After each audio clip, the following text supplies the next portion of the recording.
Encore Ok, des chais, moi. alors on va parler de la mitzvah des tfilin, des tzitzit et de la mezouza, qui sont le secret de la protection, de la purification, à travers les enseignements de la paracha de la semaine, Tazria Metzora, cette année.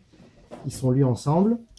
Les parachutes de Tazria Metzora parlent beaucoup du sujet de la lèpre, une maladie qui apparaissait dans des conditions métaphysiques, parce que finalement, ce n'est pas la véritable lèpre qu'on connaît aujourd'hui, enfin la lèpre qu'on ne connaît plus, Baruch Hashem, qui a été quand même éradiquée, mais la lèpre pathologique, des pustules sur la peau, des démangeaisons, des plaques, et aussi des problèmes dans les organes internes. La lèpre qu'on connaissait, la lèpre moyenâgeuse, cette lèpre-là n'a rien à voir avec la lèpre Metzora. Donc finalement, on traduit souvent Tzarat par la lèpre, mais c'est une maladie complètement spirituelle. Elle apparaissait, elle disparaissait, elle avait des couleurs assez étranges sur la peau.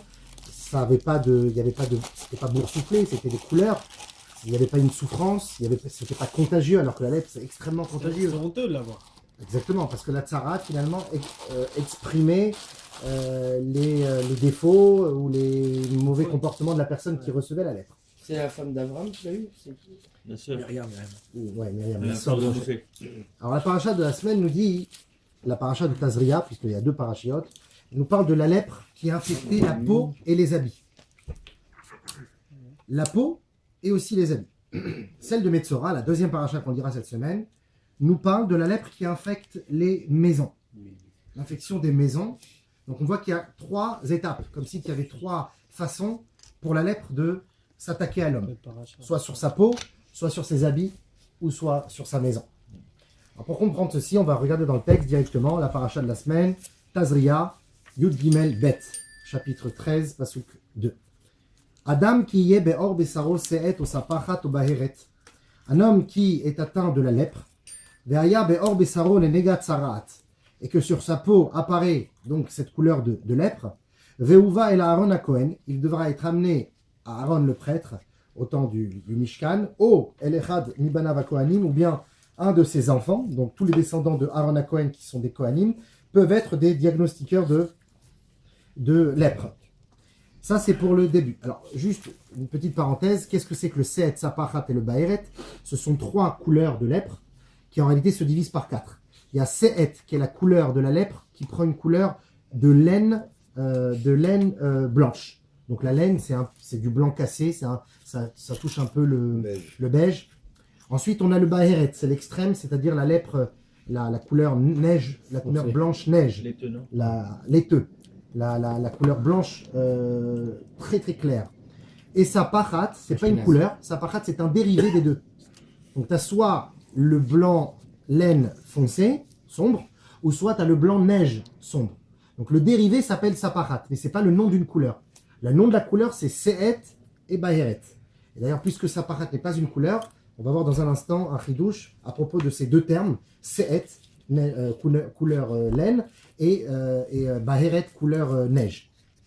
Donc ça, c'est par rapport à la peau. Ensuite, quelques psukim plus loin, pasuk memzaïn, toujours dans la paracha de Tazria, trois couleurs, dont une qui est un dérivé des deux. Et comme elles se partagent en deux, donc en tout, ça fait 4. Mais il y a trois couleurs, en fait, si on peut dire. Ensuite, dans le pasuk memzaïn de toujours la paracha de Tazria, Vea beged ki yeh bonegat sarat, va beged semer, va beged pishtim, lorsqu'un habit sera atteint de la lèpre, un habit de lin ou un habit de laine qui sera atteint par cette couleur ou par cette forme ou par ça se toucher, parce que parfois il y avait aussi une sorte de petit relief qui apparaissait. Donc on parle de la lèpre qui touche les habits. Et enfin la paracha de Metzora, donc on voit que dans la paracha de Tazria, on parle de la peau et des habits, et dans la paracha de Metzora, on parlera de la troisième et dernière catégorie, la lèpre des maisons. Pasuk Lamed Dalet du Perek Yud Dalet de la paracha de Metzora. Ki tavo el eretz Kanaan, asher ani noten lachem la'achuza. Lorsque vous viendrez en terre de Canaan, la terre que je vous donne en possession, venatati negat sarat babait bebet eretz achuzatrem, et j'amènerai la lèpre pour vous amener à la teshuva, cette lèpre qui attaquera les murs de votre maison. Et donc la même chose, on appelle le Kohen qui vient vérifier cette lèpre. Si effectivement il y a doute que c'est de la lèpre et pas une simple tache du bâtiment, alors il va enfermer la maison pendant quelques jours. En général, c'est 7 jours. 7 jours pour pouvoir être sûr que la lèpre a attaqué Veisgir à Cohen. Et après, ensuite, il y a le processus de purification avec des sacrifices, avec des prières. On demandait aussi à celui qui avait été touché par la lèpre, donc le lépreux, de faire une introspection personnelle, de faire teshuva. Ce que l'on appelle souvent la conséquence finale de la lèpre, c'est le lachon hara. Donc tout ce qui touche à la bouche. D'accord ? Donc en réalité, on remonte encore une fois, comme on l'a dit la semaine dernière, à sinatrinam, parce que la faute de la bouche, c'est seulement une partie très extérieure de ce qu'on ressent dans le cœur. Si on est arrivé à parler comme ça, c'est qu'il y a un vrai problème dans la pensée et dans le cœur. Donc finalement, il y a un problème de sinatrinam. Donc lachon hara, ou motzi shemra, ou rechilut, ou moquerie, ou vexation, toutes ces choses qui amènent finalement, qui est comme en quelque sorte le dernier coup de marteau avant que la lèpre apparaît et que la personne prenne conscience et fasse teshuva, c'est un long processus, c'est-à-dire d'étape en étape. Avant le lachon hara, il y a eu plusieurs choses qui se sont passées.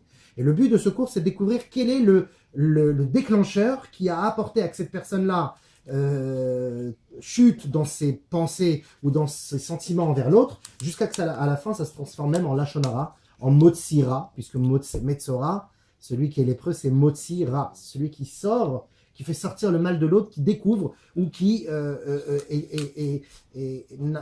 n'a le temps que de découvrir le mal qui est chez l'autre. C'est-à-dire que finalement, les défauts lui sautent au visage. Et pourquoi les défauts lui sautent au visage ? Parce que comme dit le Baal Shem Tov, quand tu découvres un défaut chez une autre personne et que ce défaut t'embête, c'est qu'en réalité profondément tu l'as en toi et que tu essayes toi soit de le cacher ou même parfois c'est une faute intentionnelle ou plutôt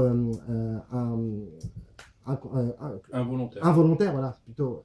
Donc on n'a pas véritablement la conscience de ça, et pourtant on l'a en nous, et que finalement Hachem, pour qu'on fasse teshuva aussi sur nos propres avérotes, nous fait apparaître une personne qui a ce genre de défaut, pour que nous on ait le choix de soit le haïr pour ses défauts, soit mal lui parler pour ses défauts, soit l'aider. Et si je l'aide, je fais finalement un tikkun aussi de moi-même. C'est pour ça que le mariage, les chavrutot, le fait de se lier avec une autre personne, les associations, que ce soit dans des buts non lucratifs ou dans une choule ou pour justement pour le travail, quand on se lie à quelqu'un, c'est pensé par Akadosh Baruch Hu de manière très précise que cette personne-là sera ton ami, sera ta femme, sera ton cousin, afin de t'amener à toi-même. Parce qu'il y a plein de choses qu'on essaye de cacher, nos petits démons intérieurs, qu'on a peur d'affronter, et finalement l'autre va nous les faire sortir. Donc quand je vois, et je ne vois que le défaut chez l'autre, je n'arrive pas à trouver le bon côté, le cap zechut, le bon côté, je n'y arrive pas, parce que finalement, il me dérange, il m'insupporte. Eh bien ce mot de Sira, c'est celui qui veut découvrir le mal qui est en l'autre, il est appelé à la fin à être Metzora. Mais la conséquence finale du Metzora, le maké bepatish, le dernier coup de marteau, ça va être le lachon hara qui découle du sinatrinam, et ce sinatrinam découle d'un manquement de mitzvot qu'on va découvrir ensemble dans cette paracha. Avant de continuer, juste si vous pouvez regarder dans le verso de l'autre côté, en bas la petite astérix, le Shla Kadosh, le Shnei Luchot Abrit, il y a des pizzas, explique que pourquoi on appelle ces deux couleurs extrêmement différentes, enfin extrêmement finement différentes. On a la laine, donc blanc cassé, et on a la neige, donc le blanc éclatant. Pourquoi ces deux blancs ? Il dit parce qu'il y a certaines personnes, nous dit le Shla, qui n'ont pas honte de montrer à tous leur orgueil ou leur incapacité à gérer leur colère ou leur pulsion. Ils sont comme ça et ils l'étalent au grand jour. Et au moins, avec ces personnes-là, il n'y a pas de double mesure, il n'y a pas d'hypocrisie, comme on a vu avec le sujet du Khazir. On sait à quoi s'en tenir, on sait quand il faut s'éloigner, on sait quand il faut l'aider, parce que tout est resplendissant. Il y a d'autres personnes où c'est tout dans le vice. C'est-à-dire que finalement, je me montre comme Khazir, j'ai les sabots fendus, mais au fond de moi, je ne rumine pas. Celui-là, il est beaucoup plus vicieux, beaucoup plus dangereux. Et le Shla Kadosh nous dit, ceci est allusionné dans les mots de Sehet et Baheret. Sehet, c'est la laine blanc cassé, parce que Sehet vient du mot en hébreu Itnas'ut, comme ça, s'est levé, ça Enecha, il a levé ses yeux. La Itnas'ut, c'est-à-dire l'arrogance, la pensée que je prévaux sur l'autre et que j'ai droit de vie ou de mort, spirituelle ou mentale, sur les autres, parce que je peux gérer leurs émotions. Cette finalement cette dictature morale, on l'appelle l'Aitnasut. Celui-là, c'est celui qui est Ga'ava, il est plein d'orgueil et il l'annonce à tous. Il n'y a pas de double mesure. Et il y a Baheret. Baheret vient du mot Behirut. Comme Behirut, c'est la clarté. Parce que c'est une personne qui veut faire semblant. Il montre aux autres qu'il est clair, mais au fin fond de lui, il y a une grande Ga'ava qui perdure. Et ces personnes-là, nous dit le Shlach Kadosh, ça sera beaucoup plus difficile à le sauver. Parce que comme c'est caché, on ne saura pas quand est-ce qu'il faudra lui donner le tikkun. Quand est-ce qu'on voudra l'aider, parce qu'on se dit peut-être justement c'est un tzaddik et qu'il n'y a rien à faire pour lui. Bon, Hachem, il est dans le droit chemin. De l'autre côté, l'autre, le fait qu'il soit gavtan ou orgueilleux aux yeux de tous, qu'il n'a pas honte, au moins on sait à quoi s'en tenir, on pourra peut-être l'aider. Mais nous dit le Shlach Kadosh, de la même manière qu'on a vu un avantage chez l'un et un inconvénient chez l'autre, vice-versa. Chez celui qui cache sa véritable personnalité, alors on a dit, son inconvénient c'est qu'on ne pourra pas l'aider parce qu'il cache ou parce que finalement c'est très vicieux. Mais de l'autre côté, l'avantage, c'est que comme il est a priori extérieurement correct, donc il va fréquenter des gens corrects. Et donc à un certain moment, ils vont déteindre sur lui. Donc c'est ça son avantage. La même chose l'autre, celui qui est Gavtan sans double mesure, qu'il affiche. Cette personne-là, on l'a dit, son inconvénient c'est qu'il est arrogant, comme tu l'as dit, il n'y a pas de limite avec lui. Mais l'avantage, c'est que justement, on saura où il en est et on pourra peut-être l'aider à trouver un chemin. Donc on a les deux, Se'et et Baheret. Ça, c'est le Shlach Kadosh qui nous donne ce petit chidouche. Le Imre Chaim, Rabbi Chaim de Vizhnitz, il rajoute, et il dit, qu'est-ce qu'il y a marqué dans le Passouk? Regardez, reprenez le Passouk petit 1 à gauche, en haut. Il y a marqué quoi dans le Passouk? Reprenez à partir, s'il vous plaît, de Vehaya. C'est la deuxième ligne du passage. Vehaya be'or besaro les negat sarat. Il nous dit cette phrase-là, pourquoi elle se répète? On a dit au début, Adam qui y est be'or besaro se'et osafarat obaeret, un homme qui aura sur sa peau l'apparition d'une couleur ou d'un dérivé. Ça y est, on l'a dit. Pourquoi on doit répéter encore dans le Passouk Vehaya, et ce sera be'or besaro sur sa peau, les negat sarat, une plaie de lèpre. On a déjà dit qu'il a eu la couleur. Pourquoi on répète ceci? Alors le Imre Chaim, il nous dit ce joli chidouche. Il nous dit Vehaya be'or. Be'or, or c'est la peau en hébreu, mais si on met d'autres voyelles, on peut mettre aussi Aiver, Ain, Vav, Resh. C'est pour ça que j'aurais plus besoin du tableau, mais c'est pas grave. Or, c'est Aiver. Aiver, c'est aveugle. Vehaya, Be'or, Be'iver, Besaro. C'est quelqu'un qui est aveugle à cause de sa chair. Pourquoi il est aveugle à cause de sa chair? Il est aveugle de ce que ressent l'autre, de ce que peut vivre l'autre, ou de ce qui se passe autour de lui, parce qu'il est trop attaché à lui-même, à son propre confort, et à sa facilité dans sa vie. Il ne pense pas à quelles sont les conséquences sur les autres. Cette personne-là qui est à but de sa personne, celui qui est plein d'orgueil ou plein de matérialité, et il veut conquérir ce monde, et il veut tout acquérir, il veut tout posséder, et il ne laisse pas grand-chose aux autres finalement. Alors cette personne-là, les nega tsarat, il a le nega, il a la plaie, et il a la tsarat, il a la lèpre. Pourquoi ces deux langages? Nega, nous dit Rabbi Chaim de Vizhnitz, Nega, c'est Nun Gimel Ain. C'est les mêmes lettres que Oneg, le plaisir. Et de quel Oneg on parle? Oneg Shabbat.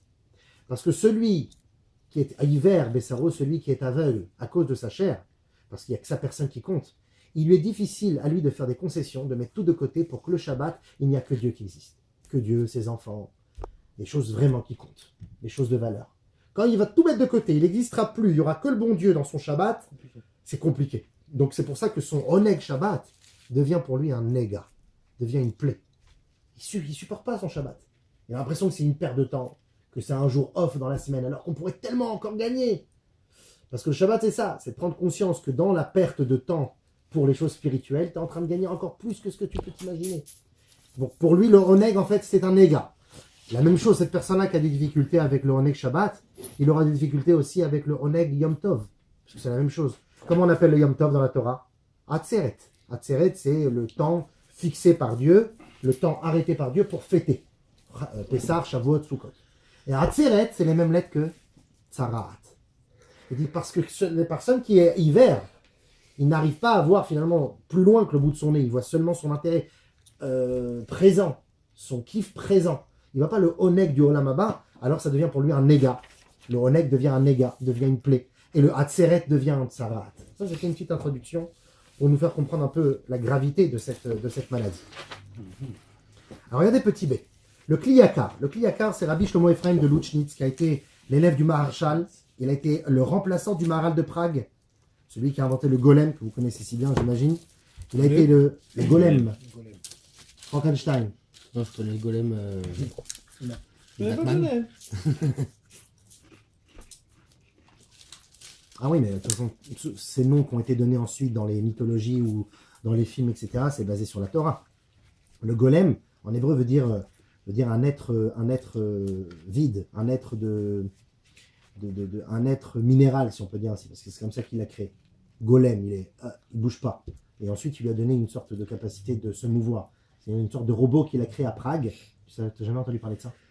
C'est pas de la pierre Le golem, c'est extraordinaire comme histoire.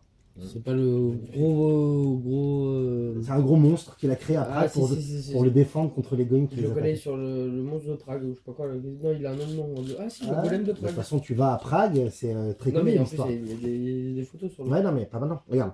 Le golem, donc le Maharal de Prague, il a créé ça, mais son remplaçant, ça a été le Kliyakar, Rabbi Shlomo Ephraim de Louchnitz. Il était contemporain du Shla Kadosh qu'on a cité tout à l'heure au XVIIe siècle. Il révèle, regardez petit 2 à gauche. Veteda vetaskil ki gimel minet sarat baim al gimel dvarim. Sache que pourquoi il y a 3 étapes, enfin 3 formes d'expression de la lèpre. Une sur la peau, une sur les habits et une sur les maisons. Il dit parce que chez M qui souille la Adam Zelifnimizé. C'est pas n'importe quelle partie de l'homme qui est attaquée ici. C'est des parties qui sont l'une sur l'autre. La peau protège l'âme, les habits protègent la peau et la maison protège les habits. Mirse Rishon ou Oro le Besaro. Les Maala mi Oro Bgadav Shem Kisui le Oro. Les Maala Mehem Beto qui ou Mirse lo Leatzilo mi Mataru Miserem, comme on vient de le dire. La peau le protège de l'intérieur. Les habits protègent la peau et lui-même et eux-mêmes sont protégés par la maison de la pluie et des vents, les vents dévastateurs. Ou Miche Oussar Me'alav Kol Mirse Nikra Parwa ou Megoulé. Et celui qui malheureusement à cause de la punition de la lèpre, pourquoi il a eu cette punition de lèpre? Parce que il a délaissé ces 3 protections. Les 3 protections qui protègent l'homme dans sa vie, c'est sa peau, c'est ses habits et c'est sa maison. On va voir dans un instant qu'est-ce que ça veut dire. Par exemple, Beto, Zoishto, la maison d'un homme, c'est sa femme. Donc il y a beaucoup de détails qu'on peut donner à propos de ces 3 éléments.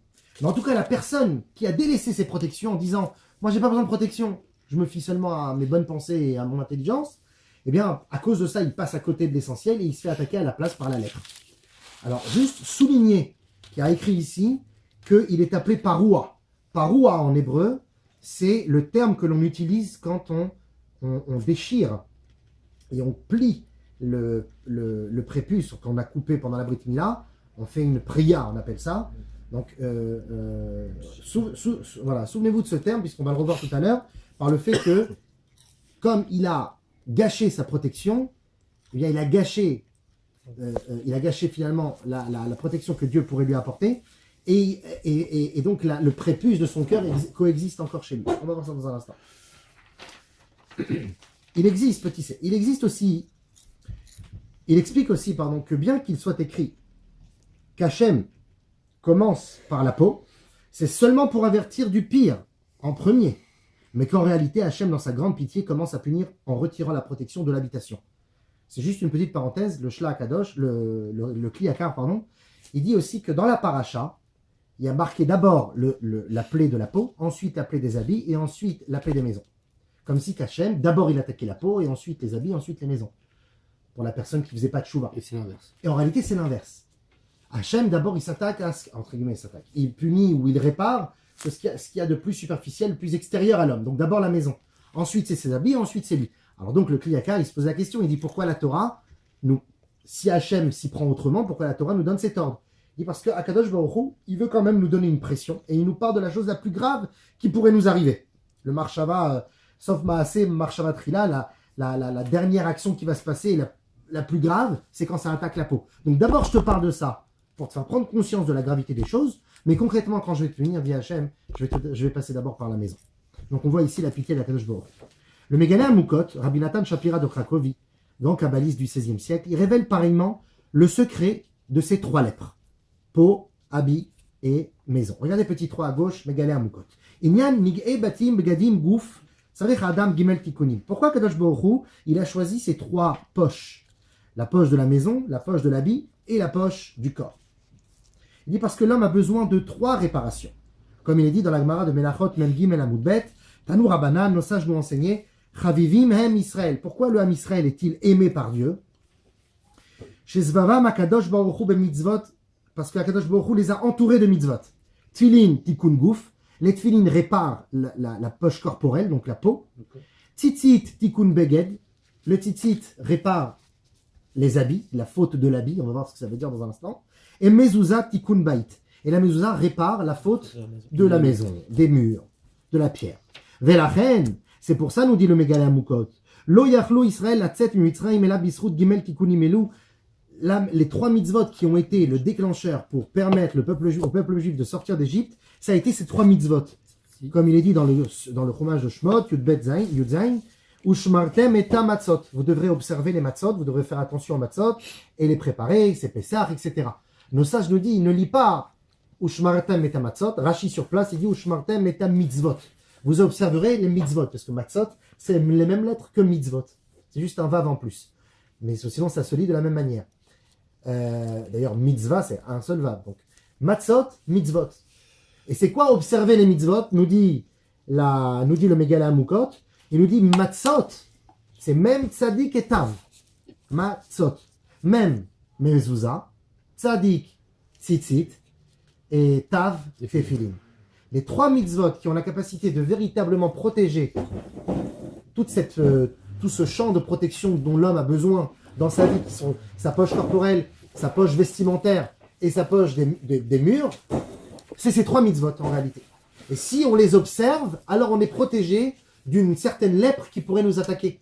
Et la lèpre, encore une fois, c'est pas seulement que la lèpre pathologique, ça peut être une lèpre morale de nos jours, ça peut être aussi un timtum alev, une impurification du cœur où la personne, on lui parle, on lui dit mais j'ai plus envie de faire Torah mitzvot, je crois plus en Dieu, parce qu'il a impurifié son corps par tellement de choses, sans les couches de protection, qu'après c'est très difficile de le remettre dans le droit chemin. Mais comment on sait que Kadosh Baruch Hu, il s'attaque, enfin, comment on sait que sa maison, on a dit maison, habit et corps, jusqu'à qu'il y ait des traces de la lèpre sur le corps, voilà, physique.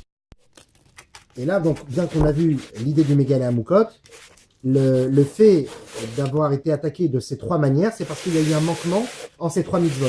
Et si on se fait un rachat de nous-mêmes et qu'on se rattrape en insérant, en infiltrant ces mitzvot dans notre cœur, pas en se suffisant de mettre une mezouza à sa porte parce qu'il fait ça comme tout le monde, on met le filet le matin mais sans aucune kavana parce que bon, il est pressé, il faut aller au travail. Tzitzit, c'est une vraie protection que je porte sur moi et c'est pas seulement un truc que je porte depuis que je suis petit et que c'est bon, on a toujours porté du tzitzit donc on continue à l'emporter. Non, il faut que ça s'imprègne à nouveau dans nos cœurs avec une vraie marchava, avec une vraie kavana, une ferveur. Et là, à ce moment-là, cette personne-là, quand il réinstalle ses mitzvot en lui avec ferveur, il réintègre les 3 couches de protection et il ne peut plus être attaqué par les 3 formes de l'être. C'est ce que dit le Mégalé Amoukot. Alors continuons. La Gemara dans Menachot Mem Gimel Amud Bet, pardon. La Gemara dans Menachot Mem Gimel Amud Bet va nous prouver la grandeur de ces 3 mitzvot, Mezuzah, Tfilin et Tzitzit. Regardez petit 4 à gauche. Talmud Rabbanan, Chavivim Israël, Shezmino, Akadosh Baruch Hu Mem Mitzvot. On a enseigné que Hachem aime Israël, il les chérit, parce qu'il les a entourés de ces 3 mitzvot. Tfilin Beroshehen, Tfilin Bizrotem, donc les tfilin au bras et à la tête, 1. Tzitzit Bebigdehem, les tzitzit à leur habit, parce qu'aujourd'hui on met des talitotes déjà prêts à 4 coins. Mais au temps de la Gemara, dès que tu avais un habit à 4 coins, tu devais lui mettre des fils. Tu mettais un poncho, tu mets des fils. Je ne sais pas si vous avez remarqué dans les redingotes, les redingotes chez Chabad ou même chez les Lituaniens ou même chez d'autres, qui portent des grandes redingotes comme ça. Ils font attention d'arrondir un des coins parce que c'est ouvert derrière. Ah, tu vois en dessous, il y a 2 fentes. Il y a les coins de devant, puisque c'est comme une veste, et derrière, il y a c'est une longue fente, pas comme dans les vestes courtes, où c'est une petite fente, ou 2 fentes sur les côtés. Il faut bien que tu n'aies pas 4 côtés Exactement. égaux. Et... On arrondit l'un des coins pour pas qu'il y ait besoin de mettre un tzitzit. Si demain, Aujourd'hui, il y a des chez Zara et compagnie, ils ressortent les vieilles modes. Les femmes, elles portent des panchos. T'as froid à la maison, tu sais pas quoi mettre, tu mets le pancho de ta femme. Un soir. Faut pas mettre. Parce que sinon, tu devrais lui faire mettre des tzitzit. Alors, c'est pour ça que. Attends, C'est pour ça que. La maison des titres, elle s'applique aux femmes aussi? Non. Ah, d'accord. C'est pour ça qu'il ne faut pas porter l'habit de ta femme. Alors, si c'est un habit à 4 coins, bien sûr. Mezouza l'épitrem, la mezouza à leur porte. Donc, c'est 3 mitzvot. Ve'aleem amar David. Et sur ces 3 mitzvot, David Amelech, il dit quoi? Dans le Tehilim Kuf Yotet, Kuf Samer Dalet, il nous dit Sheva Beyom Hilal Ticha Al Mishpete Tzidkecha. 7 fois par jour, je te loue, Dieu, sur les commandements de ta justice. Là, tout de suite, on se pose la question, pourquoi 7 fois?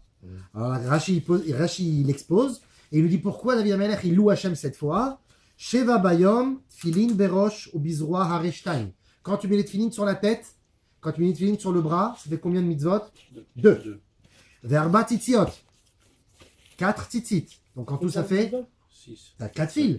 Chacun, c'est une mitzvah à part entière, si on peut 6, dire. ça va. Ça fait, donc en fait, ça fait 6 mitzvot. Et la mezouza, ça fait donc, en tout, ça fait 7.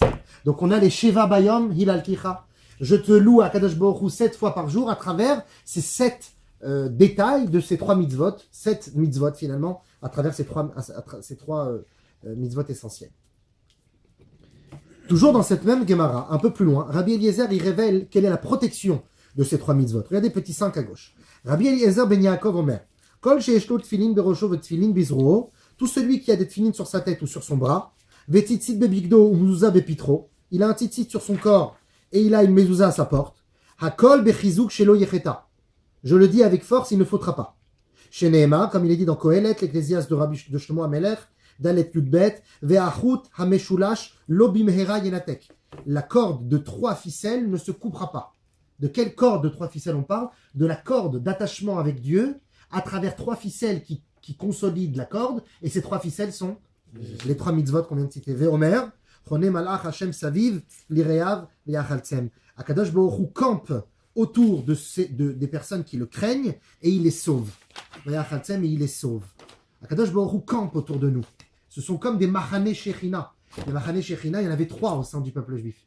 Il y avait Machane Kohanim, Machane Lévia et le Machane Israël, comme les 3 Matzot. On a les 3 camps qui s'enchevêtraient l'un sur l'autre, comme des couches d'un oignon. Et donc ces 3 couches font référence à ces 3 protections, ces 3 champs de protection qui sont la Chanaya du Malach Hashem, le campement de l'ange de Dieu, Ve'achaltzem, pour qu'il nous sauve. Donc le fait qu'il y a marqué Ve'achaltzem, il nous sauve, nous dit Rabbi Eliezer ben Yaakov, c'est parce qu'il nous sauve des ta'avot du Olam Hazeh. Il nous sauve de tous les mauvais penchants qu'on pourrait avoir. Akol bechizuk shelo yecheta, dit Rabbi Eliezer ben Yaakov dans la Gemara, je te promets qu'il ne faudra pas. Et finalement, un autre grand possèque qu'on connaît tous, le Rambam Maïmonide, il va pencher aussi de cette manière dans Ilchot Mezouza, Perek Vav, Halacha Yud Gimel. Regardez petit 6 à gauche. Amrou chachamim arishonim kol mi sheyesh lo tefilin berosho bizura v'tzibigdo ou mezouza bepitro murzak ou shelo yecheta. Il est écrit dans la Gemara, donc il rapporte la Gemara qu'on a dit tout à l'heure. Tous les hommes qui portent tefilin sur la tête, tefilin sur le bras, tzitzit sur leur corps et mezouza à leur porte, il est sûr et certain qu'il ne faudra pas. She'arei yesh lo mazkirim rabim, parce qu'il a sur lui et autour de lui des rappels. Vehem en amalachim shematzilin oto milachato. Ces 3 mitzvot qu'il fait avec ferveur, pas seulement qu'il y a un hachim melumada, comme parfois on est tous un peu comme ça, on les fait parce que bon, voilà, Si j'ai pas compris, je suis d'accord. ouais, non, je veux dire, c'est mécanique, on est habitué, on est comme ça depuis toujours, on met la maison, on n'a pas véritablement compris, on s'est jamais posé la question, c'est quoi ce truc bizarre, on va pas jusqu'au fond, on n'y met pas assez de kavana, et c'est pas grave, ça viendra, Bezrat Hashem. Mais il faut prendre conscience que quand on a la kavana dans ces 3 mitzvot, on crée des malachim qui nous protègent des anges. Chez Nehemar, prenez malach Hashem, ça veut dire. C'est quoi la kavana des mezuzot? L'étude que tu dois avoir sur le sod de la mezouza, le ta'am à mitzvah. Tu sais, ta'am, ça a C'est 2 pas tous les jours, traductions. ça. Mais c'est pas tous les jours. Oui, mais quand tu sais ce que c'est qu'une mezouza, alors tous les jours, quand tu passes à côté, tu le fais plus mécaniquement, la main dessus avec le bisou à la fin sur la main. Si tu le fais. Déjà, si tu le fais, on parle évidemment de Déjà, ceux qui si le tu le font. On parle de ceux qui ont la mezouza, qui Moi, je peux passer embrassent. 500 fois On devant ma parle, maison, on parle de ceux qui portent le tzitzit. Je l'ai pas mis ce soir. On parle de ceux qui mettent les tefillin. Ah, c'est bon. Ah, ça, oui. Ah, ça, c'est bon. Ah, il a regardé le vrai. Ah, ça passe, ça passe. Est-ce qu'il y a Ça encore passe la trace après, pas après 8 heures, ça passe. Donc Là, on a... il y a des semaines où je les mets tous les jours et des semaines où je les mets pas. Bon, alors on va te donner la force d'y arriver. C'est pour ça qu'on étudie. On pour était- nous donner Tu sais ce que c'est du riso. En été, c'est dur. Tu sais ce que tu fais ton réveil dans ta chambre. Tov. Alors on continue avec le Rambam, donc qui nous a dit combien c'est important. On était au 6, Six. maintenant on est au... Sept. On a fait le G, maintenant on est au H, à droite. Maintenant qu'on a compris l'importance, combien le Rambam nous dit que finalement on peut être sauvé de toutes les avérotes qui nous pourchassent, parce qu'on a un cachet de protection, alors la Gemara de Souka, on peut ramener aussi ce qui est écrit là-bas dans Souka Nunbet Amud Aleph, Shiva Shemot Yeshlo la Yetzerara. Le Yetzerara, il a 7 noms. Il t'attaque avec 7 manières. Comme ça nous dit la Gemara. Pourquoi cette manière? Peut-être maintenant on peut comprendre. Parce que on peut dire que le Malachim, que l'on crée en faisant ces 3 mitzvot, vont contrer et vont empêcher le Yetzirara avec ses 7 noms de s'attaquer à nous. Parce que quand on fait ces 3 mitzvot, on est comme David Ameller qui remercie et qui loue Dieu 7 fois. Parce qu'il y a 2 tefillin, il y a 4 tzitzit et il y a une mezouza. Donc ça fait 7. Donc on arrive à contrer le Yetzirara qui a 7 noms par ces 3 mitzvot qui possèdent elles-mêmes 7 détails. Le Ari Akadosh explique que la lèpre s'attaque aux 3 possessions intrinsèques de l'homme. Son corps, sa poche corporelle, tu ne touches pas à mon corps c'est ma propriété privée. Son mobilier, c'est déjà un peu moins, mais c'est aussi quelque chose qui appartient à l'homme. Dès qu'il a plus envie de le porter, ce truc, il le donne, ça ne le dérange pas. On ne peut pas dire ça sur un doigt défaillant. J'ai mal au doigt, tiens, je te passe. Je le mets sur le bon coin. Je peux pas. Un habit, quand il passe son temps, ça y est, je peux le vendre. Je peux le donner. Ça peut devenir extérieur à moi. Mais ça reste que pendant le temps où il est à moi, c'est ce qui va souvent exprimer ma personnalité. Un habit froissé ou un habit repassé. Un habit propre ou un habit sale. Un habit déchiré ou un habit comme il faut. Correct. Donc tout ça, ça va finalement exprimer aussi ma personnalité, bien que ce n'est pas véritablement mon vrai moi-même. La preuve, c'est que je peux porter des habits qui me cintrent, alors que j'ai de la bedaine. Donc je peux... mon corps est ainsi, mais mes habits pourront feinter et montrer une autre parcelle de moi. Donc les habits, c'est pas véritablement moi. Mais ça reste quand même quelque chose qui exprime ma personnalité. L'habit fait le moine, on dit non? Alors vous me dites non, l'habit ne fait pas le moine. Mais dans la Torah, on dit justement. Dans la Torah, on dit justement l'habit fait le juif. C'est pour ça qu'on a toujours, parmi les 3 choses qu'on gardait en Égypte, c'était la langue. On gardait notre langage. On gardait nos noms. On s'appelait pas Nefertiti ou je sais pas ces noms égyptiens qui existaient à l'époque. On gardait Abraham, Yitzhak, Yaakov. Et on gardait nos habits. D'où le fait que parfois on rigole un peu de ça. On se dit il fait 40 degrés en Israël, ils sont là avec leur bas blanc sur le pantalon, la redingote sur le gilet, le streimer, ils ont pas chaud.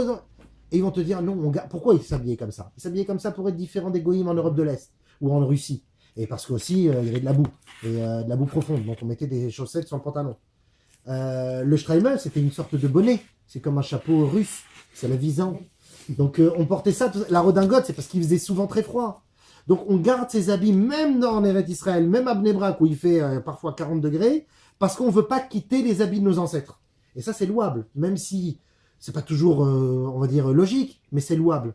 C'est-à-dire que l'idée ici intrinsèque, c'est on est fidèle à notre judaïsme, ou à la façon de suivre notre judaïsme, à notre chassidout, à notre rabbi, à notre façon de faire depuis ancestrale. Peut-être que justement on devrait continuer à porter des djellabas et des chapeaux et des je sais pas comment on appelait ça, il y avait peut-être des noms plus djellabas, on portait ça. Donc aujourd'hui ça s'est perdu dans le monde séfarade, comme en Eretz Israël, il y a eu beaucoup d'Ashkenazim. Les Sfaradim ont commencé à porter les mêmes habits que les Ashkenazim, donc la petite veste courte, le chapeau, c'est des choses que les Sfaradim ne portaient pas avant. Bon, ça s'est installé parce qu'à un certain moment, faut bien changer. C'est difficile de garder toujours les habits ancestraux, surtout quand ils sont marginalisés, ils peuvent être marginalisés par les autres. Donc la grande valeur de garder ces habits, c'est extraordinaire. Et c'est pour cela que l'habit, oui, fait le moine. Et enfin, donc on a vu le corps, propriété privée, on a vu l'habit, propriété semi-privée, et enfin l'immobilier. L'immobilier, ça ne me dérange pas de porter l'habit qu'une personne a porté avant moi, c'est juste que je vais l'amener à la machine à laver. Ça s'appelle acheter une maison ou acheter un appartement qui a été habité par des gens pendant 10 ans, 15 ans. Je ne me pose pas la question de ce qui s'est passé là-bas. Quelles sont les ondes, les cris, les colères, et va savoir quoi d'autre là-bas. C'était peut-être même l'appartement d'un serial killer. Il va savoir quelle personne il a coupé en morceaux là-bas, j'en sais rien. Et pourtant, moi, ça me dérange pas de mettre un coup de peinture, c'est la machine à laver, et ça devient chez moi. Et ce chez moi, c'est comme si ça a toujours été chez moi. Tu vois, donc finalement, c'est encore plus superficiel. C'est presque même un rêve. Donc ces trois, nous dit le Harizal, c'est très intéressant. Il nous dit ces trois possessions-là, c'est des possessions intrinsèques, car ces éléments sont là pour, d'un côté, élever la matière vers Dieu. J'ai mon corps pour l'utiliser dans la Gdoucha. Je mange un steak, c'est vrai, d'accord, on n'est plus au temps des chassidim arishonim qui disaient un verre d'eau fraîche en été, ça peut briser 6 années de service de Dieu. Parce que tellement ils s'étaient affairés à se briser un petit peu, à se flageller, si on peut dire ainsi moralement. Ne prends pas ça. Kadesh atmecha bemutar lecha. Sanctifie-toi dans ce qui t'est permis. Ne goûte pas ça, ne fais pas ça, ne mange pas de glace. J'ai vu un rave important manger une glace. Non, parce que c'est l'état avod de ce Olamazé. Ah, nous on n'est pas à ce niveau. Comment? Il a quand même fait les bonnes choses pour qu'on en profite. Oui, tout à fait. Qu'on n'exagère pas. Mais... Exactement, c'est pour ça que Kadesh atmecha. T'as vu des rabbinim manger des glaces? Ah, magnifique. Enfin, lui, parce qu'il a une grande. Lui, il aimait Kadesh, les moutarot. Lui, il arrive à sanctifier les choses permises. Il avait demandé à ce qu'on ait de la glace, il avait goûté. Et puis après, il m'a dit je sais que tu aimes les glaces. Magnifique. Mais pourquoi je dis ça parce que Il a goûté pour montrer qu'il fallait faire une bracha, mais il n'avait aucune tava là-dedans. Et pourquoi je dis ça parce que dans ce Pourquoi cas-là. une tava pour manger une glace? En quoi c'est une tava de manger une glace? Dis-moi. Pas pour nous, alors pour les grands. Non, pour nous, évidemment, qu'on ne parle pas de ça. Je viens de dire tout à l'heure que les chassidim arishonim, ils disaient un verre d'eau fraîche, ça brise 6 années de avoda. C'est-à-dire, le but, c'est de le boire chaud, tu vois, même s'il fait très chaud. Parce que le fait de le boire. De kiffer 2 secondes. À ce moment-là, à quoi on a pensé? C'est ça qu'il faut être honnête avec soi-même. Est-ce qu'on a pensé à Akadosh Baruch Hu et aux forces, au liquide H2O qui va nous enterrer? Oui, parce que quand tu bois un verre d'eau frais, tu kiffes, tu dis Baruch Hashem. Oui, non, mais c'est Baruch Hashem. Ça t'a En réalité, déshydraté. c'est le Baruch Hashem, c'est le seul truc positif. Ah oui. Mais en réalité, quand on dit Baruch Hashem, c'est comme si on aurait dit ah purée. Alors non, on dit Baruch Hashem. On avait dit autre chose. Le Ramchal, il est contre. C'est-à-dire Contre cette façon de voir les choses.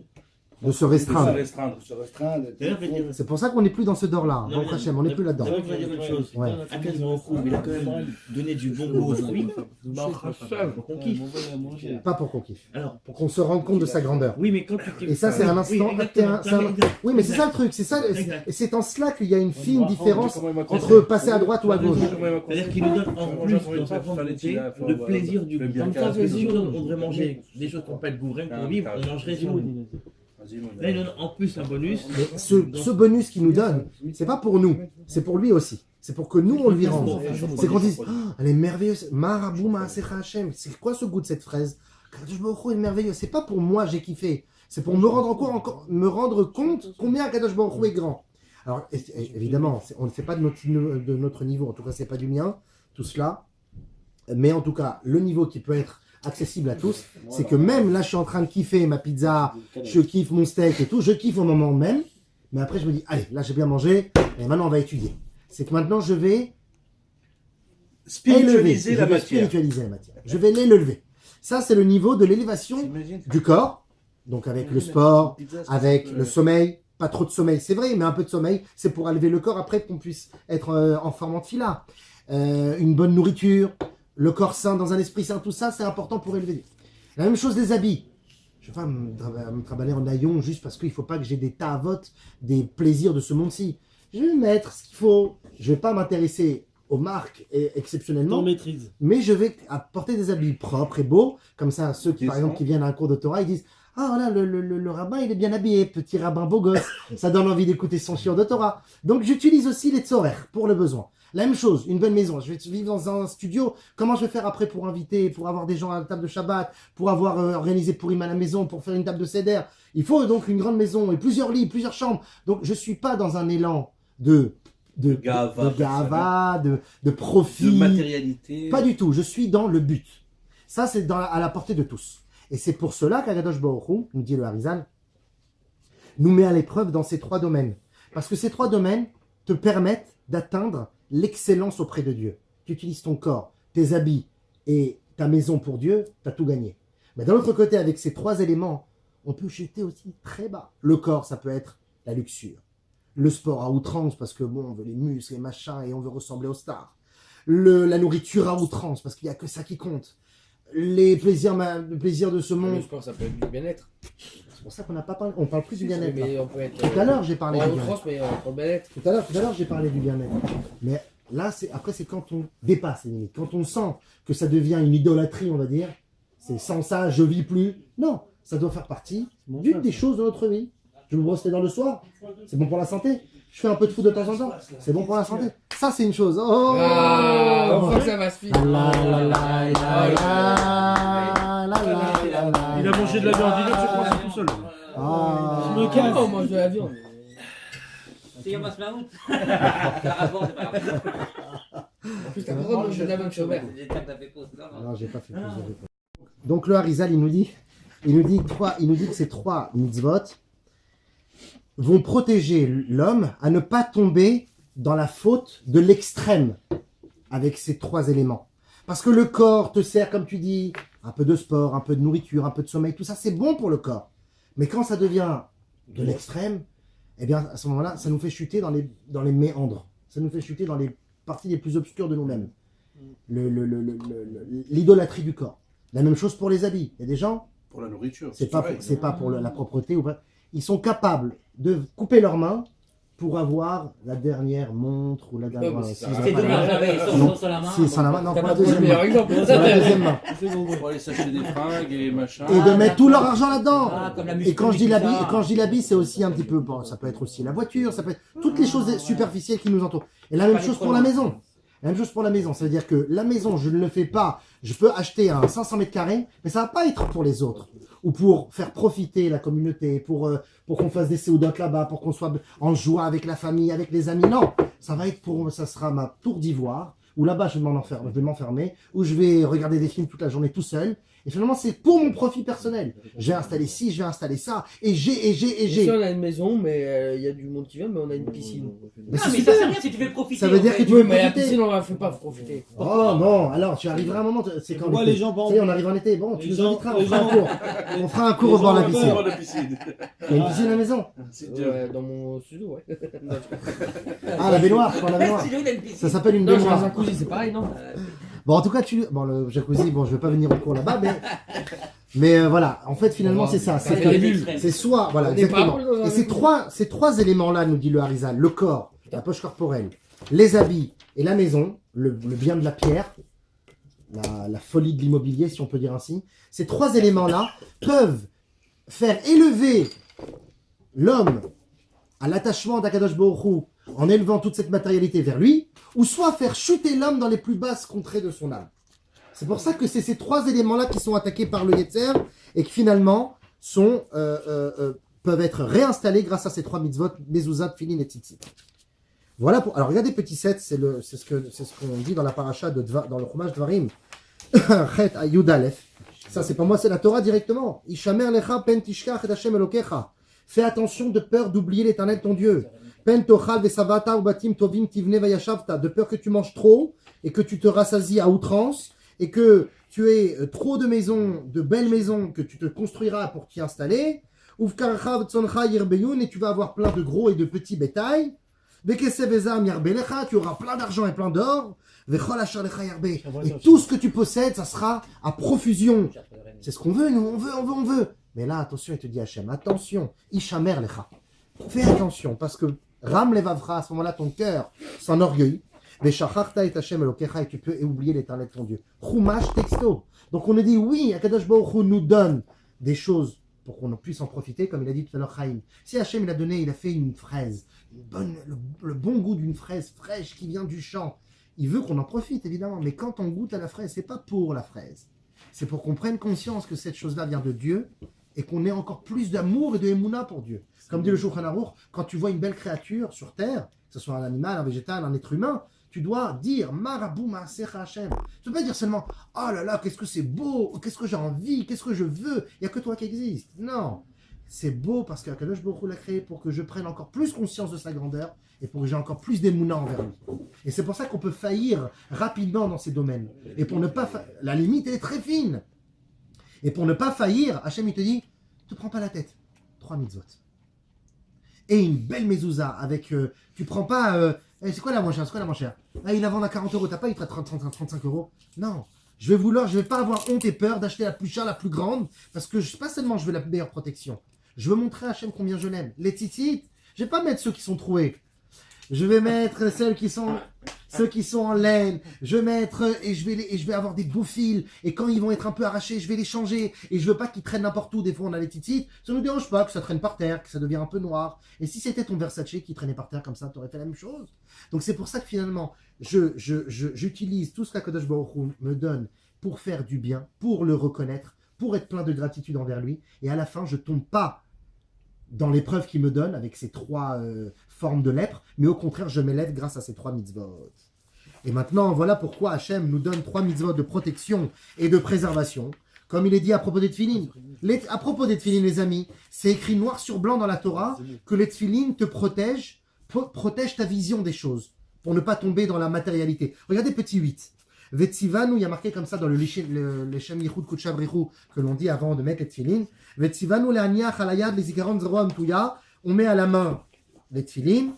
Veshei neged alev face au cœur. Pourquoi? Les sharbet beze ta'avot ou marchavot ibenu la'avodato itbarer shemo. Afin de connecter, plutôt de soumettre nos pulsions du cœur, puisque les pulsions viennent du cœur, les ta'avot sanguines. Je veux les soumettre, je veux les canaliser avec le bras d'Akadosh Baruch Hu, Zerua Netuya. Ce bras d'Akadosh Baruch Hu, c'est lui qui va canaliser mes pulsions. Vers la roche, pourquoi on met les tefilin sur la tête? Neged Amoar, face au cerveau, Shaneshama Shebemori, afin que l'âme qui est dans mon cerveau, qui est le QG de l'âme, qui est le QG de l'âme, c'est dans le cerveau, Im She'ar Chushai Vekochotai, Kulam Yum Shovadim Lavotoit Barer, afin que tous mes sens et toutes mes forces et toutes mes capacités intellectuelles ou de motricité soient toutes dirigées vers Akadosh Baruch Hu. Donc je le mets ici dans le cerveau pour que ça soit canalisé. Donc ça veut dire que Akadosh Baruch Hu il te dit, avec ce que je t'offre, le corps, les habits, les maisons, tu peux vite tomber. Quand tu mets les tefilin, tout de suite tu réinstalles la concentration de si Hachem m'a donné, c'est parce que je dois faire quelque chose avec de positif. Je dois faire participer les autres, je dois faire goûter les autres. Et au contraire, même s'il n'y a que moi qui y mange, c'est tout ça les Shem Shamaim. Je vais trouver la solution pour que ça soit dirigé vers Akadosh Baruch Hu. Les tefilin a cette capacité. Sans la crainte d'avoir... Les tzitzit de même, ça protège des tentations des biens mobiles. Et la mezouza, ça protège de l'envie des biens immobiliers. Afin que toutes nos envies soient dirigées les Shem Shamaim. Voilà pourquoi seul le Kohen Gadol peut diagnostiquer la lèpre spirituelle. Pourquoi? Parce qu'il n'y a que le Kohen qui peut voir le manque de ces 3 mitzvot. Car comme dit le prophète Malachi, chapitre Bet, Pasuk Zain, qui sifte Kohen yishmeru da'at. C'est la parole du Kohen qui va réinstaller la conscience, qui va garder notre conscience. La conscience de quoi? La conscience de que Dieu habite les choses qu'il nous offre. Il nous les donne, mais c'est à l'intérieur, il y a lui. Et quand je vais les utiliser, c'est lui que j'utilise pour son nom. Et qui est-ce qui va me donner cet enseignement de me rappeler que Dieu est dans les choses qu'il m'offre? Et c'est pas un cadeau chinam. C'est pas un cadeau chinam, j'ai appelé, j'ai fait un billet de 3000, j'ai gagné ma vie, c'est à moi. Et là, tout de suite, on rentre dans le Yetzirara on pense que les choses nous appartiennent et qu'on fait ce qu'on veut avec et on en profite de la manière qu'on veut. Hachem te dit déjà, dans les papa, tu t'arrêtes 10% au maaser. Puis, déjà, il t'arrête tout de suite, te dit, prise de conscience que rien ne t'appartient. 10% au maaser. Et voilà pourquoi le Sifte Kohen, la parole du Kohen, la bouche du Kohen nous recadrera. Et alors, il enfermera la plaie. Pendant combien de jours, les amis, la plaie sera 7 jours. 7 jours. Pourquoi 7 jours? Pour contrer les 7 noms du Yetzirara, qui a, lui, essayé de nous enlever les 3 mitzvot, composés de combien de protections, on a dit? 7. Les 7 louanges de David Ameler. Le Harizal continue dans le Etz Rachaim Shar Membet Perek Aleph. Il explique encore qu'avec son nom sacré, Attendez-vous là. Je sais où on est. le L. Et il explique encore qu'avec son nom sacré, Yudke Bafke, Hachem a créé les différents mondes. Atzilut, Bria, Yetzira, Asiya. Atzilut, c'est le monde de la luminance transcendante d'Hachem qui décide de diriger la création. Le monde de Bria, c'est un univers parallèle, d'accord, spirituel qu'on ne voit pas. Bria, là où Hachem s'installe sur son Kisei HaKavod, sur son trône céleste pour créer Ex Nihilo, les Neshamot. Yetzira, le monde de la formation des êtres célestes. Et Asiya, le monde de la création du monde physique que l'on connaît. Ces 4 mondes sont les sources des différentes couches de l'homme. Car en effet, nous dit le Harizal, regardez petit 9 à gauche, de l'autre côté de la feuille, Hem, Abiya, Shem, Hem, Dalet, Bechinot, Sheba, Adam. Ces 4 mondes sont les 4 aspects de l'homme. Aleph, Adam, Apnimi, Shua, Ruchaniut, Anikra, Nefesh, Ruach, Unshama, Chaya, Yechida. La Neshama qui est dans le corps de l'homme, on l'appelle le monde de l'émanation. Celle-ci, c'est le sanctuaire, c'est l'âme. Au-dessus de l'âme, il y a quoi? Hagouf, le corps. C'est le monde de Bria, le monde de la création. Au-dessus du corps, il y a quoi? Les habits. Les habits, c'est le monde de Yetzira. Et au-dessus des habits, la maison, c'est le monde de Asiya. C'est pour ça qu'il dit Agouf, Agimel, Amelubashim, Sheal Gabe Agouf, et Dalet ou Abayt, Sheyoshev et Tocho Adam et Goufo Amelubashim. Donc il y a 3 protections pour protéger le monde de Hatzilut, le monde de l'émanation, puisque la Neshama, c'est une parcelle de Dieu. On protège le Dieu qui est en nous. Ça, c'est ce que nous dit le Harizal. La Neshama, Hatzilut, est protégée par la poche corporelle, les habits ainsi que la maison où elle habite, et ces 3 protections prennent leur force de ces 3 mitzvot, tzitzit, mezuzah, et tfilin, ou shmartem, et amatzot, même tzadik tav, comme on l'a dit tout à l'heure. Maintenant, comprenons pour terminer. Les 3 lettres. Même tzadik tav, mezuzah, tzitzit. Non, je sais, ça, mais il y a un nom, ça veut dire un mot spécial, genre. Matzot, vous observerez les matzot. Mais Rachid dit, ne lis pas matzot, lis mitzvot. En réalité, si tu observes ces 3 mitzvot, c'est ces mitzvot-là qui vont t'observer, qui vont te garder, qui vont te protéger. 2 petits points, et c'est rapide. Le petit N. Comprenons aussi. N. Pourquoi, premièrement, pourquoi juste avant de parler des plaies, des négaïm, la lèpre, la paracha nous enseigne la Brit Mila. Vous savez que dans la paracha de Tazria, avant qu'on parle de la lèpre, d'abord on parle de la Brit Mila, puisque Isha qui est Tazria, et Alda Zachar, la femme qui fécondera, qui aura un enfant, on parle de la Brit Mila. Pourquoi la mitzvah de Mila, nous disent les Chachamim, pourquoi la mitzvah de Mila précède l'événement, la situation du lépreux? Première question. Deuxième question. Mezuzat, Tfilin, Tzitzit, ces 3 mitzvot extraordinaires sont des mitzvot qui interviennent un peu tard chez l'enfant, à partir de l'âge de 13 ans en général. Comment il fait jusqu'à 13 ans pour être protégé? De bonnes questions. Alors, premièrement, on va d'abord comprendre la Gemara de Nedarim, la Medalef Amoudbet, qui enseigne Gdola, Mila, Shedocha et Anagaim. Pourquoi la Mila précède l'événement du lépreux? Parce que quand tu as la Mila sur toi, ça repousse la lèpre. Ça repousse l'échéance d'être attaqué si on n'a pas les 3 protections. C'est-à-dire que même si l'enfant, il n'a pas mezouza, il n'a pas de feeling, il n'a pas de tzitzit encore, parce qu'il est enfant, hein, le fait qu'il a la Mila, c'est comme une pré-protection à ces 3 formes de lèpre. D'où elle tire cela, la Gemara? Regardez le Tikkun Zohar, Hagdama Yud Aleph, petit passage 10 à gauche. Klipa de Orla de Kisei al Yud, Itlei Tlat Klipei Kegidle Bitzim. Il dit comme ça. La Orla, alors là c'est comment on appelle ça, le prépuce. La Orla, c'est ce que l'on coupe à l'enfant, ce qu'on retire de l'enfant. Cette Orla, ce prépuce, on l'utilise également, ce terme, pour l'arbre qui, seulement à l'âge de 3 ans, pourra lui profiter de ses fruits en terre d'Israël. On appelle ça aussi la Orla. Orla, c'est la coupure en quelque sorte. Arel, quelque chose qui est dénudé. Une séparation. Alors, on nous dit le Zohar, Tikkun Zohar Rabbi Shimon Bar Yochai, il dit que le membre, donc la Mila, elle est composée, elle est comme si c'était la tête de la Mila, c'est un Yud. Et que cette tête, la Yud, est à la naissance composée de 3 poches, 3 couches de peau, l'une sur l'autre, qui sont considérées comme des clipotes, comme des écorces négatives pour l'être humain, pour l'enfant. Et que quand on va les retirer, en coupant le prépuce, on va retirer ces 3 peaux, comme des couches d'un oignon. On va retirer une couche, après une autre, après une autre. C'est ce qui fait, quand on a dit tout à l'heure, ou porea et priya, on en avait parlé au début du cours, je vous avais dit, souvenez-vous, c'est quand on enlève la peau, on la plie sur elle-même.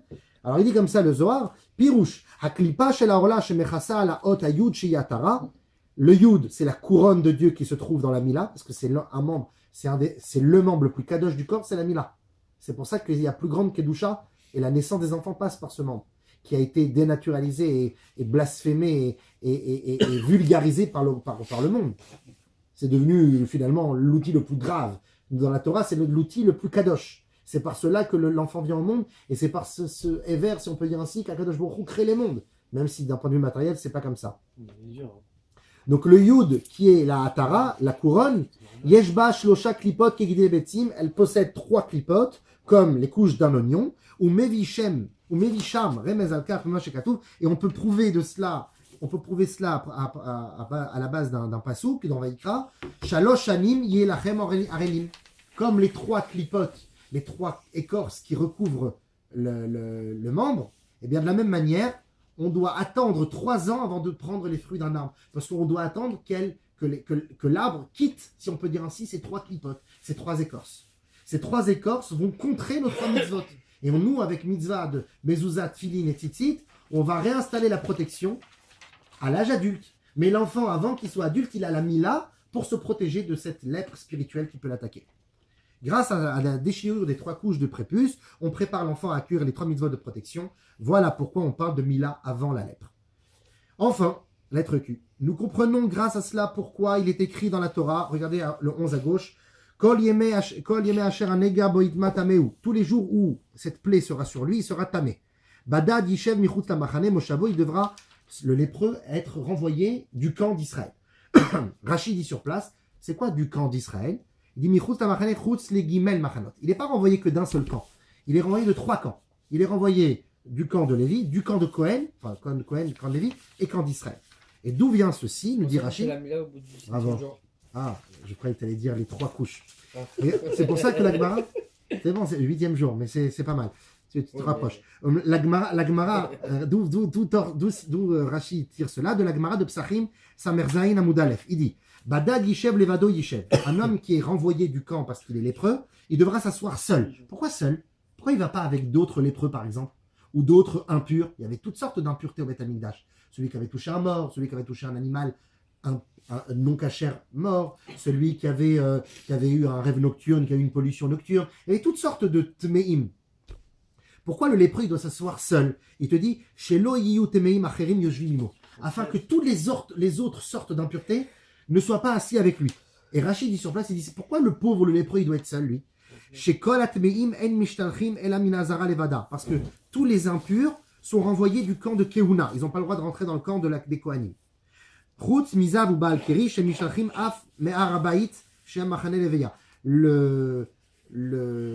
qui a eu une pollution nocturne, ni il touche au camp des Kohanim, ni il touche au camp des Lévim. Alors que le Metzora, le lépreux, il est renvoyé aussi du camp d'Israël. Pourquoi, Meskin? Pourquoi? À la lumière de ce qu'on vient de voir, que le lépreux, il a été infecté du manquement à ces 3 sortes de mitzvot. C'est comme si qu'il a réinstallé finalement en quelque sorte les 3 couches d'un prépuce sur son cœur. Et qu'il doit réinstaller cette foi en Dieu, de diriger ses pensées, chez Kol, Maasera, ou Leshem Shamaim, que toutes mes actions soient dirigées vers Akadosh Baruch Hu. Il me donne un corps, mais pour lui. Il me donne un habit pour me vêtir et pour être beau pour lui. Il me donne une maison pour accueillir des invités, tous les Shem Shamaim, Bechol Derache Chadaeu, dans toutes tes voies, connais-le. Alors à ce moment-là, quand je fais ces 3 mitzvot avec cette conscience, je réinstalle chez moi ces 3 couches de protection. Et quand cette protection se réinstalle, c'est comme si que j'ai été comme un lépreux qui a été installé en dehors des 3 camps d'Israël. Pourquoi il va en dehors des 3 camps d'Israël? Pour revenir à son état d'âme profond, sans corps, sans habit et sans maison. Badad, seul. Il va se retrouver là-bas seul, il va se faire une introspection, il va vraiment savoir où il en est, il va faire teshuva, par le fait qu'il est en dehors des 3 camps, il réinstalle les 3 niveaux de Emouna à travers ces 3 mitzvot qu'on a cités. Et enfin, pour terminer, le petit R. Voilà pourquoi les étapes du processus de pureté du lépreux se fait en 3 étapes. La Mishnah de Negaim, Perek Yud Dalet, Mishnah Gimel, nous dit comment le lépreux il était purifié. Toutes les autres sortes de tmeim, d'impurs au Beth Amikdash, étaient rendues pures en 1 ou 2 étapes. Le lépreux, il était rendu pur en 3 étapes de purification. Regardez ce que dit la Mishnah, 13 à gauche. Qui baisse gada vetaval, celui qui a lavé ses vêtements et qui s'est trempé. Taor militame kesheret, il est quelqu'un de pur. Ve'areu tavulium, il est appelé trempé. Il s'est trempé. Ochel b'maaser, il peut manger le maaser, la dîme du Beth Amikdash. Mais il n'est pas encore totalement pur. Et riv shimsho ochel bitrouma.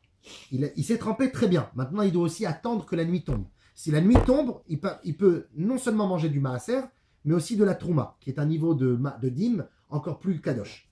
Mais il n'est pas encore totalement pur.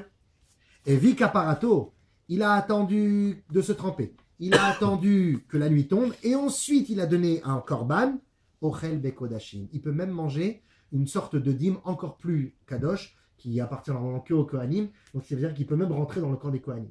Donc pourquoi 3 niveaux de kapara, 3 niveaux de purification, pour réinstaller chez lui ses 3 mitzvot. Et après, petit à petit, il peut re-rentrer dans les camps d'Israël. Il peut réinstaller chez lui la déchirure de la priya de ces 3 couches négatives. Réinstaller Dieu en lui qui lui dit, si je te donne ces 3 niveaux de gouffre, Baït et Bgadim, si tu as des beaux habits, tu as un corps parfait et que tu as une belle maison, c'est pas pour toi, c'est pour moi. C'est pour me faire honneur. Et me faire honneur, c'est à travers mes enfants, à travers ceux que j'aime. Parce que quand tu aimes Akadosh Baruch Hu et que tu aimes les autres, l'amour des autres est encore plus profond. On peut encore plus exprimer l'amour de Dieu à travers les autres, en 2 mots. Parce que quand tu aimes l'autre, tu aimes ce que Dieu aime. C'est comme le Havdil, quelqu'un qui est fou d'une star, d'une idole. Il va pas seulement aimer l'idole, il va aimer tout ce que l'idole aime. Il n'aime pas le poisson, mais il va manger du poisson parce qu'il sait qu'il mange du poisson, son truc. Mais Havdil, elle fait Abdalot, la même chose avec Akadosh Baruch Hu. Akadosh Baruch Hu, il s'aime pas. Il aime ses créatures. Donc ça veut dire que si j'aime Dieu, il faut d'abord que j'aime les créatures. Parce que l'amour de Dieu, c'est très très vaste. C'est obscur, c'est abstrait. C'est difficile de concrétiser l'amour de Dieu. L'homme qui aimait qu'il des est hommes, pas il aimait visible. de Dieu. Bravo. Parce qu'il n'est pas visible. Ah où va la briotte, bien sûr.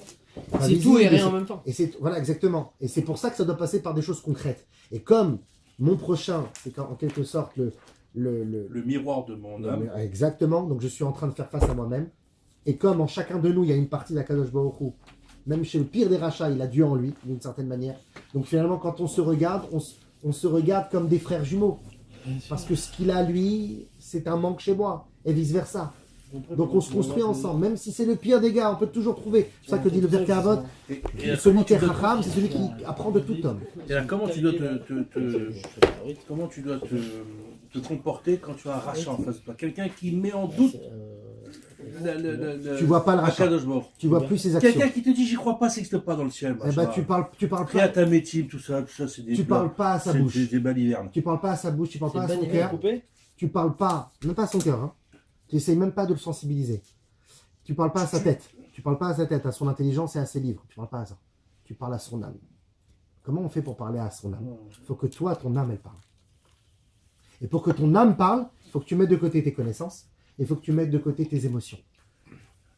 Pour que l'âme parle, Comment tu veux. c'est intrinsèque. Comment- L'âme parle, tu sais, par exemple, l'âme, Mais elle tu me parle. dis, tu mets de côté L'âme, tout- elle passe parfois par un acte. C'est-à-dire que la personne, je lui ai rien dit, mais comme il m'a vu agir avec un autre, il m'a vu comment je sais pas moi. Par exemple, moi je sais quelqu'un à la maison, chez nous, il a fait tchouva parce qu'il m'a vu étudier avec mon fils Mishnah. Il a vu comment j'étudiais avec mon fils la Mishnah, ça lui a donné envie d'étudier, et il a fait tchouva. Aujourd'hui, Baruch Hashem, c'est un juif, Shomer Torah Mitzvot. Et il m'a dit, je me rappelle, il y a longtemps, il m'a dit, tu sais ce qui m'avait donné le déclic? C'était que j'avais 26 ans, je voulais me marier, je me projetais, je me disais un jour j'aurai des enfants. Mais qu'est-ce que je vais leur donner à mes enfants finalement? Je vais leur donner ce que tout le monde offre à tout le monde finalement, les choses classiques. Et ils auront ce qu'ils veulent, et à la fin ils n'auront aucune gratitude finalement. Je leur donne pas en Olam Haba, je leur donne qu'en Olam Osé, et donc c'est flétri. Il m'a dit, quand je t'ai vu enseigner la Torah à ton fils, et comment ses yeux pétillaient parce qu'il sentait que tu lui donnais ton âme, ça m'a donné le déclic de vouloir être un juif de Torah et Mitzvot. Donc ça, c'est pas un travail ni de ma tête et ni de mon cœur. Ça s'appelle un travail de l'âme. Et un travail de l'âme, finalement, c'est plus un dougma chaya. Hein, tu sais, c'est comme quelqu'un qui te dit, moi j'arrive à écouter des cours de Torah, mais quand c'est quelqu'un que je connais son comportement et il vient me donner des enseignements parce qu'il a écouté 2-3 cours de Torah sur Internet, j'arrive pas à l'écouter. Parce que la personne, elle ne fait pas qu'écouter que ta tête et ton cœur, elle écoute aussi la manière comment tu projettes ton âme au-delà de ton cœur. Comportement. Bien sûr. Quand tu es honnête, d'une honnêteté parfaite, d'une cohérence totale, et ça c'est très dur d'être hyper cohérent. Très dur, parce qu'on a beau étudier Torah, Avat, Israël, machin, je me lève, je bouscule, je dis pas pardon, mes 3 heures d'études, c'est rentré dans la tête, mais c'est pas rentré dans mon âme.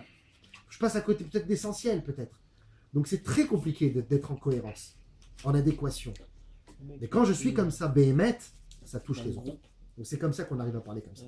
Et je termine, petit S, et par le mérite de sa punition, ou de sa purification, il va transformer l'obscurité en lumière.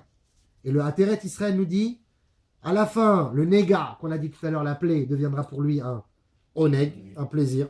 Le pécha, c'est une faute. Pécha en hébreu, c'est une faute. Le pécha devient un shefa, qui veut dire la largesse. Le avon devient le anav, c'est les mêmes lettres que anav, l'humilité. La avon, c'est la faute, devient l'humilité. Et le mot, qui est la mort, ça devient le Tom, ou Tam, qui veut dire la pureté, la simplicité, l'honnêteté, l'intégrité. Donc tout se transforme finalement grâce à ces 3 mitzvot, avec Bezrat Hashem, la ma chère Tikreinu, par le mérite de tous nos frères, de toutes les personnes qui défendent Eretz Israël aujourd'hui, qui sont sur les frontières et qui défendent l'intégrité de la terre d'Israël, que Kadosh Baruch Hu les protège. En ce jour de Yom Ha'atzmaut, c'est surtout ça qu'il faut retenir, parce que notre Ha'atzmaut passe par Atzmiut finalement. Ha'atzmaut, c'est pas seulement notre liberté, nous sommes Atzmi, nous sommes libres, et nous sommes Atzmiim, nous sommes profondément essentiels. Atzmi, ça veut dire être rattaché à l'essence de Dieu, prendre vraiment conscience des miracles qu'Kadosh Baruch Hu nous a fait pendant ces guerres et qui nous a donné à la terre d'Eretz Israël. Prendre cette conscience que les corps, les maisons et les habits qu'il nous a donnés, c'est que pour lui les Shem Shamayim.